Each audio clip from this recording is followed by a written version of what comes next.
And with that, we will have our first bill before our committee this year, and that is House File 35. Representative Stevenson. Madam Chair, before we proceed. Yes, Madam Chair, if I could, I don't see a copy of the committee rules. I was wondering if we were going to be addressing them and ratifying them before we actually begin committee work that those will dictate. Thank you, Representative Nash, for asking about committee rules. I would like to work in a collaborative way about that, and as I have tried to reach out to you previously and we've not yet had that opportunity, it is not necessary for us to conduct business without rules. Some committees do not adopt rules at all. I would like to have an opportunity to speak with you about the rules before we adopt rules. So we will do that at a later meeting. So thank you very much. And with that, I will now recognize Representative Stevenson. Thank you, Madam Chair. I'm pleased to appear with about House File 35, and I wonder, as I'm not a member of the committee, would you move the bill on my behalf? Thank you very much. I move that House File 35 be referred to the Committee on Ways and Means. The bill is now before us. Thank you, Madam Chair, members of the committee. House File 35 is an important bill that undoes a budgetary gimmick instituted, unfortunately, about 20 years ago relating to the way that MMB conducts the state budget forecast. As members might know, our budget forecast currently accounts for inflation in some aspects of the forecast, but not all. Critically, it accounts for it on the revenue side, but in not all aspects of the spending side, which has the consistent effect of making the state appear like it's in better fiscal health than it actually is. The analogy that I would draw for you is if you were a family putting together the family budget at the start of 2022, okay, in January, and you assumed as you're putting together that family budget that you're going to get an annual raise, that you're going to get more money coming in, but that throughout the entire year of 2022, your expenses were going to remain the same. Food wasn't going to get more expensive, housing wasn't going to get more expensive, gasoline wasn't going to get more expensive. If you made those assumptions in January of 2022, by the time you got to December, you'd be in a lot of trouble because inflation is real. And if you don't account for inflation when you're budgeting, bad things happen. And so this bill just simply corrects that. It's honest accounting. It doesn't appropriate any money or do anything else. It just gives us an honest picture of where we're starting. Madam Chair, there was a fiscal note prepared for the bill, and it has some big numbers on it. I just want to explain to the committee that those numbers reflect what MMB calculates inflation would be in the forecast, in the November forecast. So MMB's current practice, and I know the Commissioner Showalter is here, and I think he might speak a little bit to this, is to compute the inflationary number, but to not include it in the sort of top line surplus number. And so these numbers you see on the fiscal note reflect what inflation's impact on the forecast would be. There is no administrative cost to this bill. It's not going to cost MMB any extra money to do what this bill asks. So there's no appropriation necessary or dollars spent by this bill. The fiscal note simply reflects the impact of inflation on the projected surplus in the November forecast. And of course, that will change when we have the February forecast. So, Madam Chair, I know Commissioner Showalter is here and would like to speak to this, and I think there's a couple other testifiers as well. Thank you, Representative Stevenson. And we'll ask the testifiers to please come forward. Commissioner Showalter, if you'd like to come forward, please.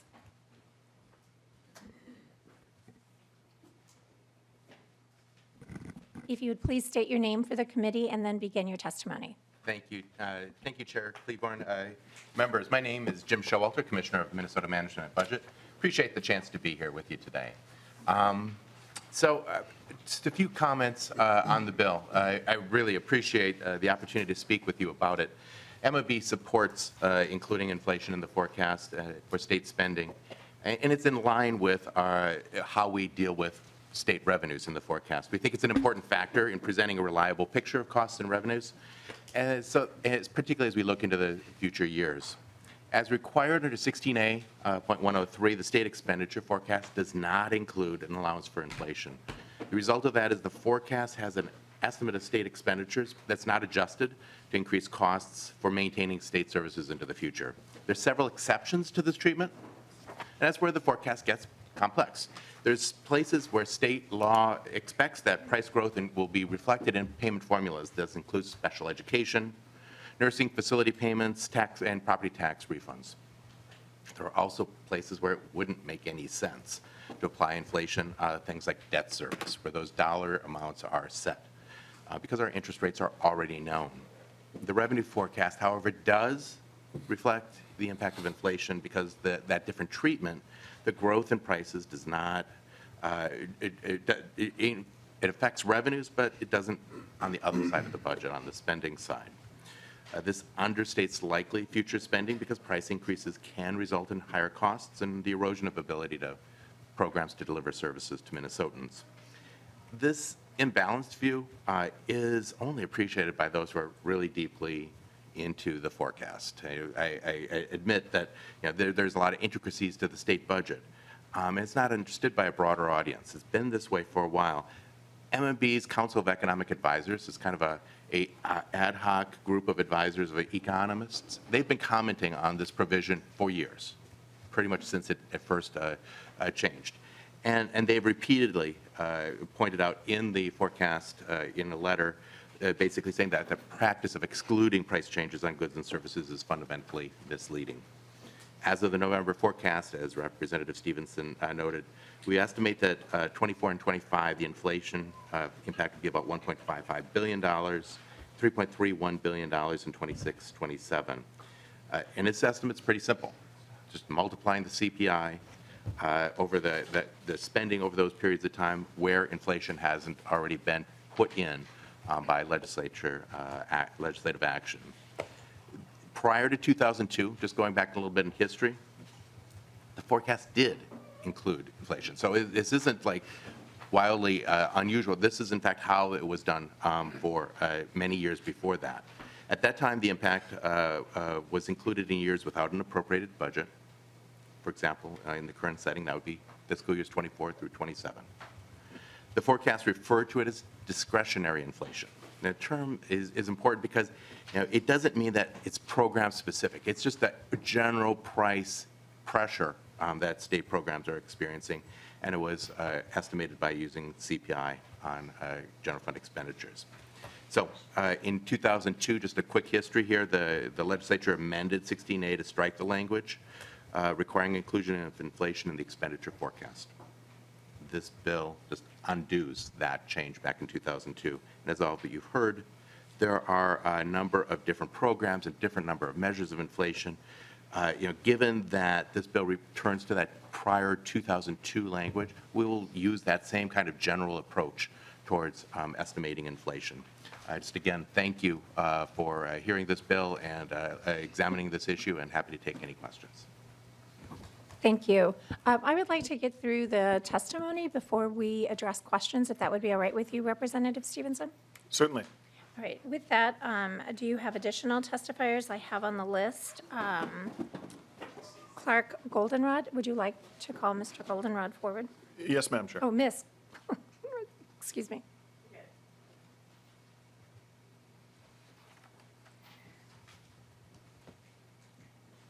If you would please say your name for the audience at home, and then please begin your testimony. Yeah, thank you, Chair. My name is Clark Goldenrod, and I'm the Deputy Director of the Minnesota Budget Project. The Minnesota Budget Project is an initiative of the Minnesota Council of Nonprofits, and we identify and promote policy solutions that expand economic opportunity and economic security to all Minnesotans. May I ask you to please move your microphone just a little closer? Yeah. Thank you. Is this better? Great. I want to thank Representative Stevenson for bringing this bill forward. We strongly support House File 35, and I'll mention a few reasons why. So first, it would make the forecast a more effective tool that gives policymakers, stakeholders, and the public a clear understanding of the state's fiscal health and helps them make better decisions.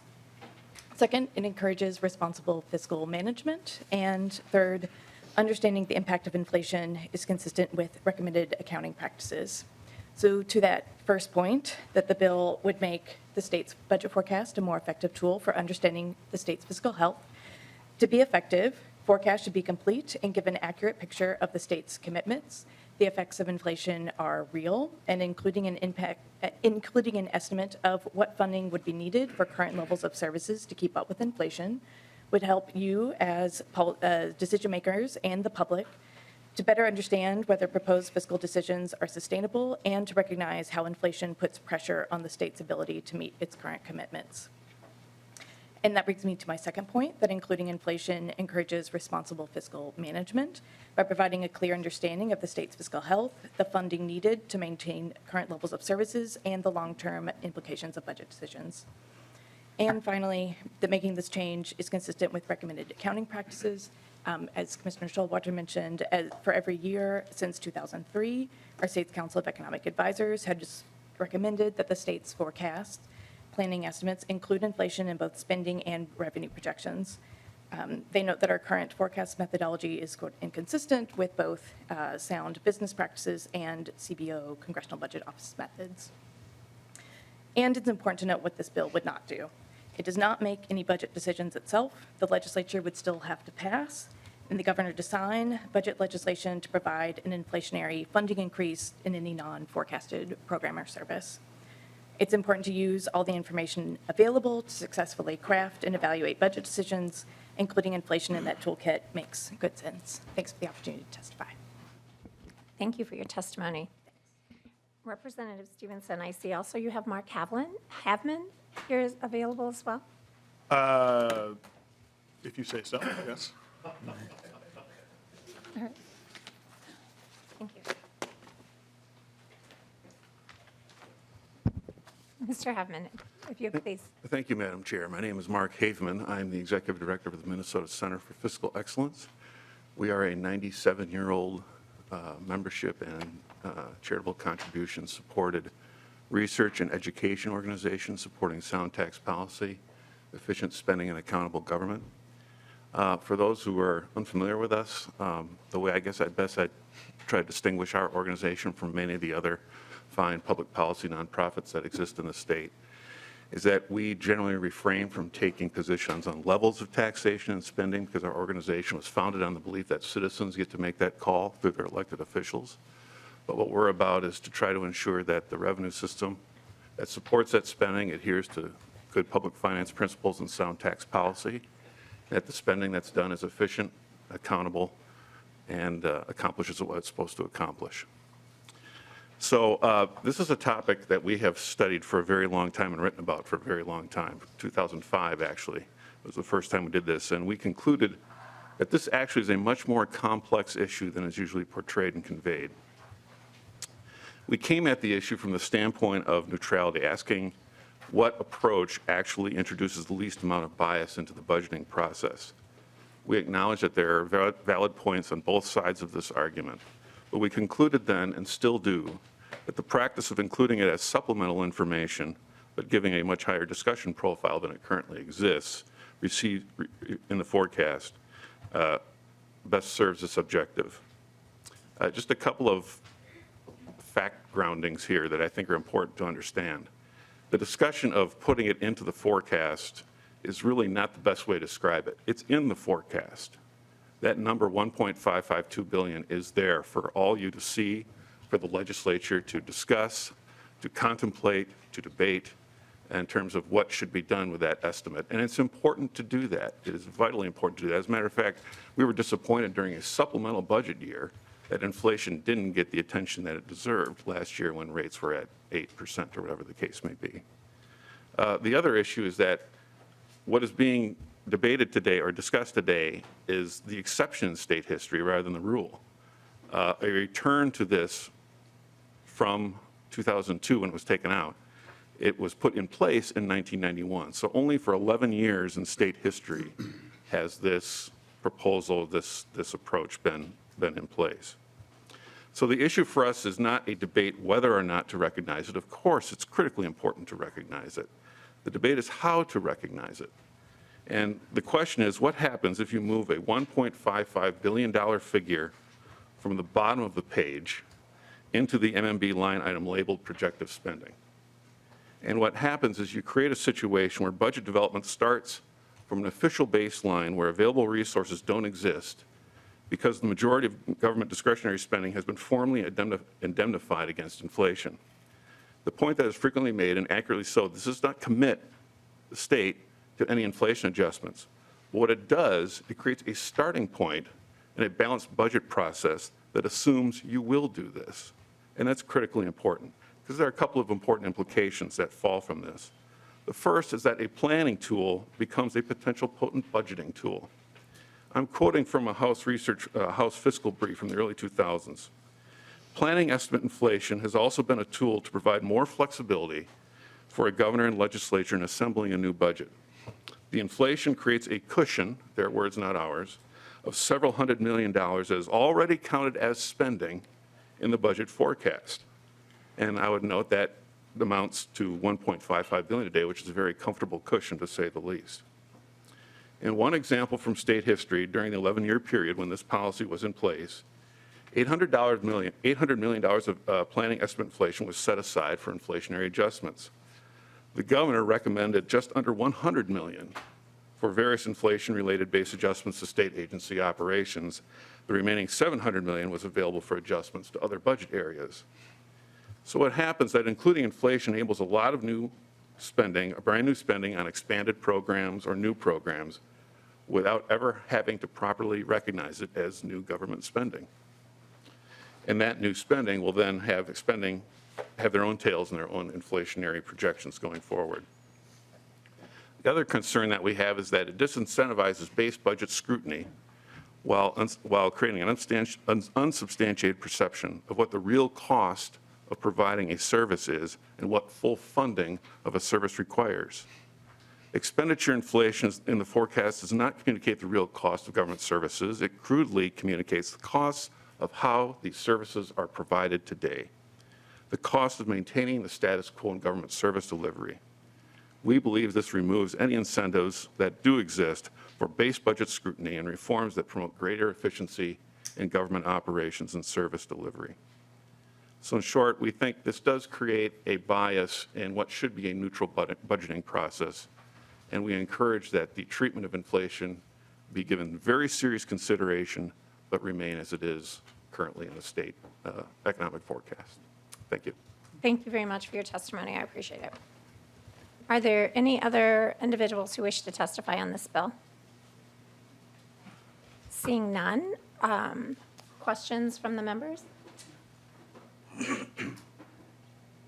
Seeing no questions. Excuse me, Representative Herr. Madam Chair, thank you. And Representative Stevenson, I'm just curious. So it looks like here that CPI is the inflation numbers will be based on CPI, and I guess I'm just curious why not PCE? Like CPI only reflects direct cost to consumers, whereas PCE is actually more comprehensive. And so, like for example, healthcare is factored into the PCE, and it has, it makes up about 22% of that index, but it's only 9% of CPI. And I guess I'm just curious as to what was the decision as to why one index versus another one. Representative Stevenson. Madam Chair, Representative Herr, so the bill is silent as to the measure of inflation that MMB would use. MMB uses CPI in their current calculations. So I'm going to ask if that question could be answered by MMB more appropriately. My bill does not prescribe what measure of inflation MB would use. I think it's a good and fair question, but I think Commissioner Showalter or others might be better equipped to answer that question. Again, if you'd please state your name for the record. Absolutely. Jim Showalter from MMB. Madam Chair, Representative, great question. CPI was what was used back previously, so I think we've just resumed those prior practices. You're absolutely right. There's a number of different indices that we could use. I think CPI is probably the most general, and we'd revert to that practice.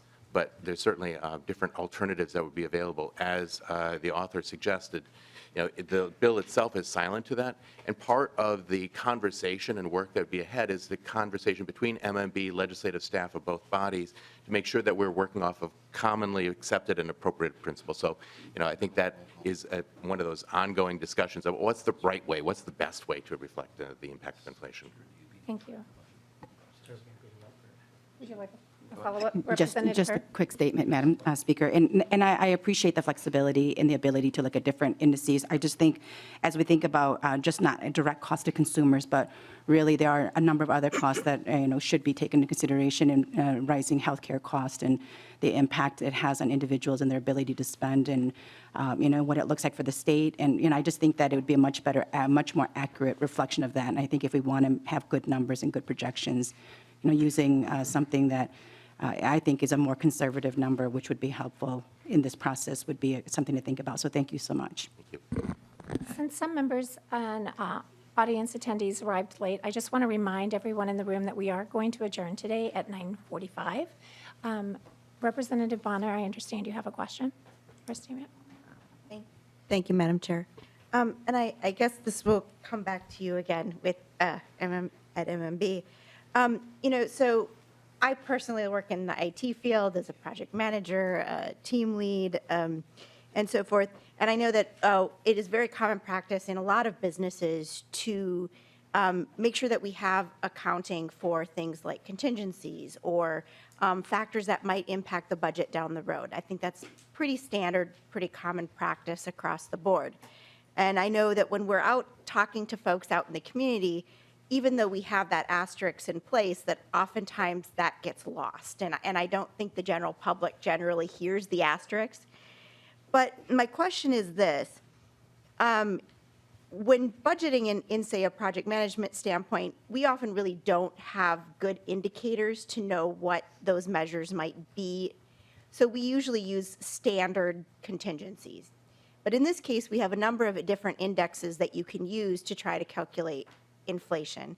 Can you just tell me a little bit about how reliable those are and how those might be really helpful in using that as a tool to determine how much money we really do have in the budget so that we are really not spending money that we don't have and being fiscally responsible? Commissioner? Chair, Representative, great question, and you're absolutely right. I would think of it as the different layers of risk, and from the forecast view, this is like the simplest, highest level of how much is available, what's happening with the economy, what are the revenues, what is the spending, and inflation is kind of at a very simple level, a element of the pressures. We do prepare a report on a regular basis about the volatility of our revenues, and so that is one estimate of that shows sort of historically what's our confidence interval of the revenues that we're budgeting or showing in the forecast, because it is a point estimate, it's not a range. So that's sort of one piece of information that I think might be useful for that question of what's the contingencies, what's the risk. The other part is from the state's perspective that we have very mature and sort of well-known processes so that there's not a lot of transmission problems of understanding what the information is because we do it the same way. So you get a sort of familiarity. And the third is obviously reserves. And the state has a significant budget reserve. It's been developed and grown over the last decade. It's really an important tool because there is volatility in economic activity as well as some of the demands on the state. So those are at the very highest level. As you move down into the project level, it becomes more complex. And the admonition is really simple. Appropriation is the limit of the resources that are available to the manager, to the agency head, for the tasks that it's at hand. So at all times, that is the cap. And to the extent that the project can't be done or has to be scaled back, that is on the agency to do, or come back to the legislature in succeeding sessions. Thank you. I would like to remind members that when someone is speaking and testifying to the committee, it is a respectful practice to not have side conversations. So I ask that you please give our testifiers the respect that they deserve in committee. Thank you. Our next question is from Representative Kosnick. Thanks, Madam Chair. Apologize, the roads were needing a little work yet this morning, but made it here. Representative Stevens, there's been a little discussion on, there's not defined what the inflation factor index will be in here. But if we could talk about looking at the fiscal note, I know I don't think we went over that, did we, Madam Chair? If you have a question, please raise your question. Yeah, the question is, did we go over the fiscal note? I came in a little late to the committee.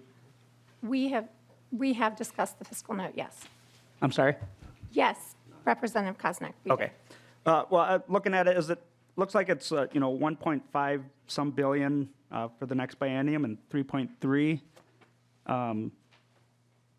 in the following biennium. So is this basically growing government on an automatic basis? He's shaking his head. If you could comment, I'd appreciate Excuse me, Representative Koznick, to whom are you asking your question? the author. I said Representative Stevens. Thank you. I did not hear that. Representative Stevenson. Thank you, Chair Cleavorn and Representative Koznick. I did address this issue in my opening statement. The numbers in the fiscal note reflect what MMB's projection for inflation would be in the next two bienniums. So it's saying that the amount of the projected surplus would be reduced by $1.5 billion in the net first biennium and 3.3 in the tails. This bill does not appropriate any money, and there's no administrative cost to MMB. But to do this calculation, because they already do it. It's just changing how it's reflected in the forecast documents.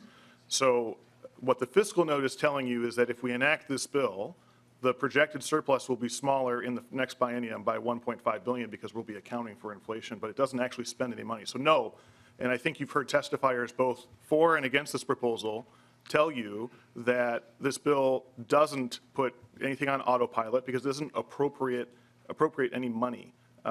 It just is, from my perspective, a more honest accounting of where the state sits from a fiscal perspective.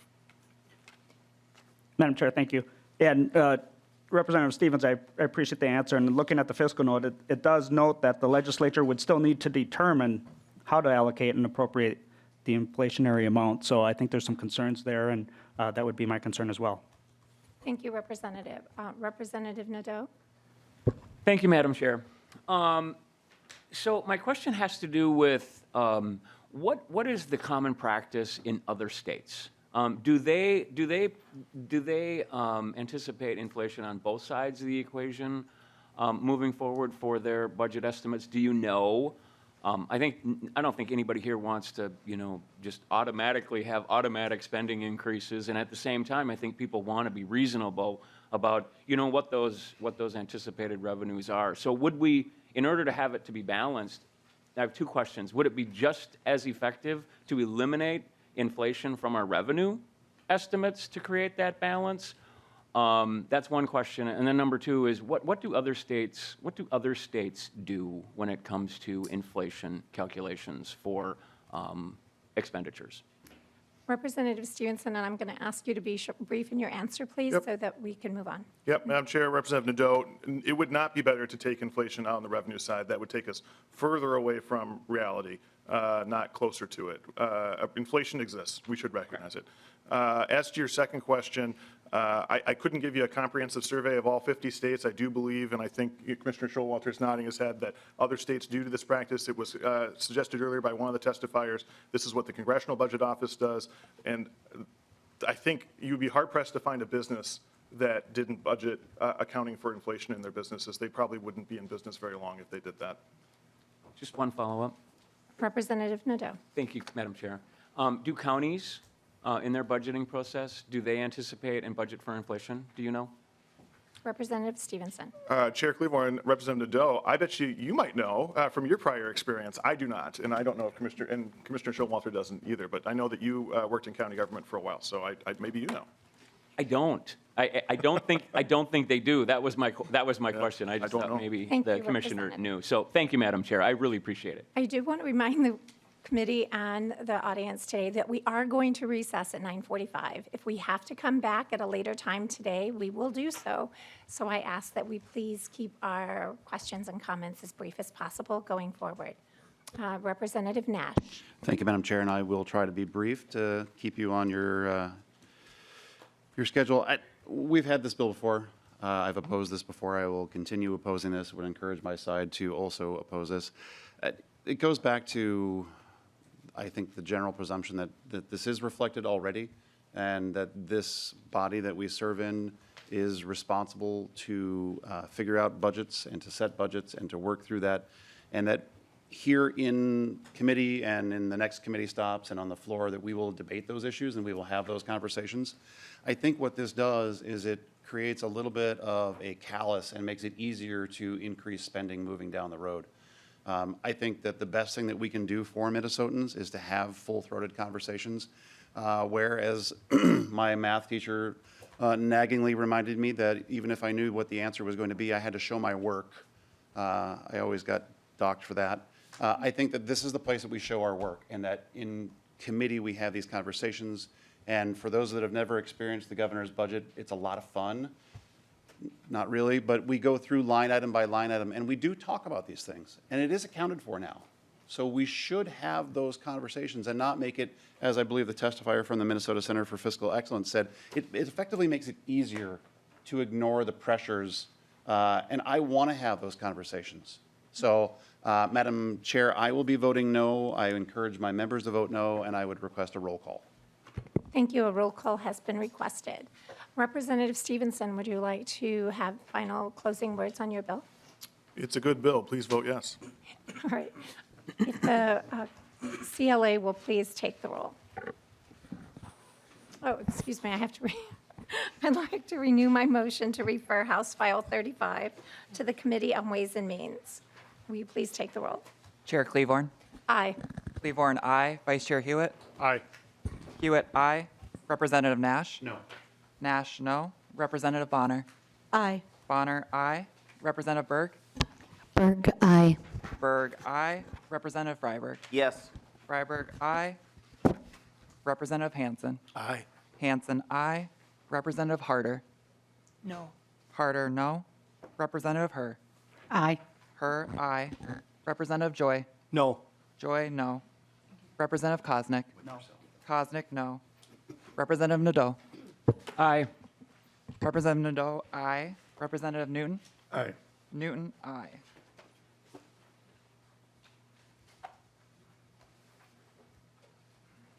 That's 9 ayes and 4 nays, Madam Chair.